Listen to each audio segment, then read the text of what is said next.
কেন্দ্রের অবিভক্ত ঢাকা মহানগরের সাবেক সভাপতি জনতা রিক্সার সভাপতির মধ্যে উপস্থিত রয়েছেন।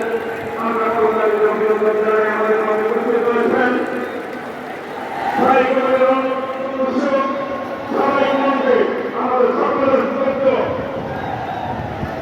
জনতা ডক্টর খন্দকার কিশোর প্রশংসা আমাদের মধ্যে উপস্থিত রয়েছেন। আমরা কর্মচারী অভিনন্দন জানাই আমাদের মধ্যে উপস্থিত রয়েছেন বীর মুক্তিযুদ্ধ জিয়া পরিষদের সদস্য ডক্টর আমাদের মধ্যে উপস্থিত রয়েছেন। আমরা অভিনন্দন জানাই এ পর্যায়ে বক্তব্য রাখার আহ্বান জানাচ্ছি বাংলাদেশ জাতীয়তাবাদী দলের সংগ্রামী যুগ্ম মহাসচিব অ্যাডভোকেট আব্দুল সালাম আজাদকে তার বক্তব্য রাখার আহ্বান জানাচ্ছি।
আমরা গরিব শ্রদ্ধা